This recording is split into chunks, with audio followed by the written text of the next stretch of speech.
Hola a todos, ¿qué tal? Bienvenidos a Invernomics, mi nombre es Sergio y hoy quiero hablaros del concepto del helicóptero del dinero, qué es, qué ventajas y desventajas tiene y por qué puede que sea la única forma para salir de esta crisis en la que estamos inmersos. Imagínate que un día estás paseando por la calle y de repente ves un helicóptero sobrevolando la ciudad, soltando fajos de dinero. Te parece de película, ¿no? Aunque parece de película, lo cierto es que esto puede ocurrir en Europa en los próximos meses. Este concepto o metáfora de helicóptero del dinero lo ideó en 1969 Milton Friedman, que fue un reconocido economista ganador de un premio Nobel. Como te habrás dado cuenta, aquí en Europa llevamos ya un tiempo con tipos de interés negativos. Cuando los bancos centrales bajan los tipos de interés, tanto las familias como las empresas se ven beneficiadas, en el sentido de que tienen que pagar menos por la deuda que deben. Esto lo que hace es aumentar la renta disponible, con lo cual las familias pueden consumir más. Por otro lado, las bajadas de tipos también favorecen la inversión, ya que el coste de financiación de las inversiones que acometemos,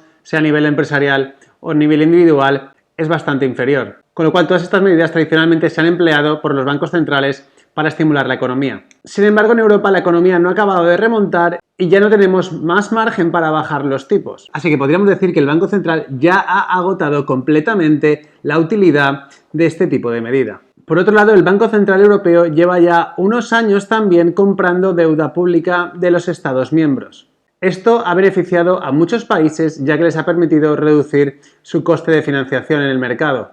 Esto ha beneficiado especialmente a los países que más problemas tenían tras la crisis, como Grecia, Italia o España, ya que se han podido financiar a tipos de interés muy por debajo de lo que habría ocurrido en un mercado libre. Esto habría sido genial si los estados hubiesen utilizado este salvavidas para repensar sus modelos y volverse más eficientes. Pero para variar han aprovechado el dinero fácil para seguir gastando más, seguir prometiendo cosas en el futuro que no se pueden financiar de ninguna forma. En definitiva, han perdido la oportunidad de sanear sus cuentas. No han hecho lo que debían de hacer y ahora estamos bastante jodidos. Esta situación de tipos de interés cerca de cero o en cero y bajo crecimiento o recesión se suele denominar trampa de liquidez. Y aquí es donde estamos ahora mismo. En mi opinión, esta crisis ha venido en el peor momento posible. Probablemente haya rescates en Europa y yo creo que en los próximos meses vamos a ver una oleada de impagos que va a ser épica. Es decir, esta crisis es la gota que ha colmado el vaso. Todas estas medidas que he comentado han intentado revivir al paciente enfermo, pero no lo han conseguido. No hemos conseguido vencer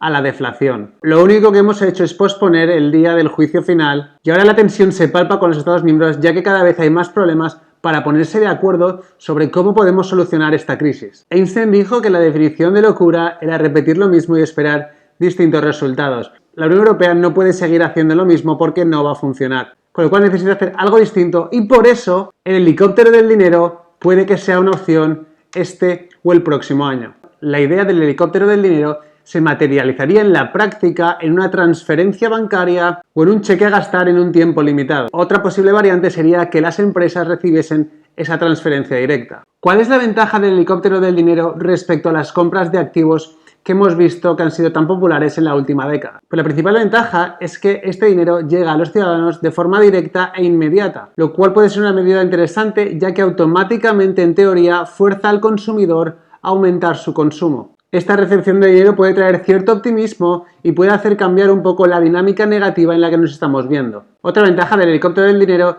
es que si se sigue a rajatabla, lo que se hace realmente es que el Banco Central imprime dinero, lo que significa que los estados no aumentan su deuda. Muchas personas se han quejado de que la compra de activos que se ha realizado en la última década solo ha beneficiado a las clases que ya tenían más, que ya eran más ricas porque tenían más activos y se han beneficiado de las subidas, sobre todo en los activos de riesgo como en bolsa, bonos o bienes inmobiliarios. Y parece que esto es cierto porque la brecha de clases en muchos países no deja más que aumentar y esto puede ser en parte por las políticas monetarias que se han llevado a cabo en los últimos años. Así pues, esta medida se piensa que puede ser más justa a la hora de repartir esa riqueza. Obviamente esta medida no es perfecta y tiene sus inconvenientes. Una desventaja que es bastante obvia es que cuando uno imprime dinero no crea riqueza, sino que está diluyendo la riqueza existente, con lo cual automáticamente supone una devaluación de la divisa, lo cual podría provocar una crisis de confianza tanto en el Banco Central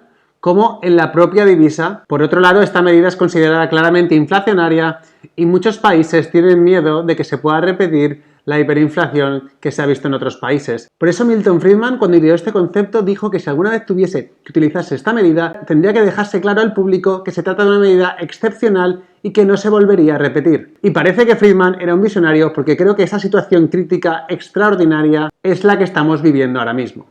Otro posible problema si se realizase una transferencia directa es que hay gente que dice que las personas, al tener miedo, no utilizarían ese dinero para reactivar la economía. Por eso muchos proponen que si se utiliza esta medida se tenga que hacer con una fecha de caducidad, obligando a la gente a hacer uso de ese dinero antes de llegar a la fecha límite. Hace un par de semanas en Estados Unidos, los ciudadanos que ganaban menos de $75.000 recibieron $1.200 en su cuenta bancaria y aquellos que tenían hijos recibieron $500. Y dijeron que esto se repetiría dentro de mes y medio si la situación no mejoraba. Esto se parece, pero no es el helicóptero del dinero, ya que es el Estado americano el que está financiando este programa aumentando su deuda. Recuerda que el concepto de helicóptero original simplemente es impresión de dinero del Banco Central y transferencia directa a las personas. Así pues, al estar inmersos en la trampa de la liquidez, donde no podemos hacer nada con los tipos de interés, no hay crecimiento y necesariamente hay que crear inflación, probablemente los riesgos inflacionarios sean lo que menos le esté preocupando a las autoridades a la hora de debatir estas medidas. No hay más trucos ni en política fiscal ni en política monetaria. No nos queda margen, con lo cual el helicóptero del dinero parece la medida de último recurso. Yo creo que esto acabará ocurriendo tarde o temprano porque el sistema necesita de inflación. Si no hay inflación, no se podrá pagar ni la deuda que debemos ni las pensiones que están prometiendo, con lo cual la inflación es necesaria y esta medida puede ayudar en ello. Si esto sucediese, obviamente todos los activos de riesgo se beneficiarían, incluyendo, como ya he dicho muchas veces, el oro y el Bitcoin. Y los grandes perjudicados, obviamente, serían aquellos que dejasen el dinero en el banco ahí quieto o aquellos que dependiesen solo de una fuente de ingresos, que al final son la mayoría de gente que trabaja o que recibe una pensión, ya que poco a poco, aunque se actualizasen estos salarios o estas pensiones, irían perdiendo poder adquisitivo. En definitiva, tenemos un reto súper complicado por delante en la Unión Europea y ya veremos cómo lo solucionamos. ¿Tú qué opinas? ¿Crees que veremos helicópteros sobrevolando la ciudad o crees que esto es pura fantasía? Yo creo que lo veremos, así que intentaré siempre invertir con sentido.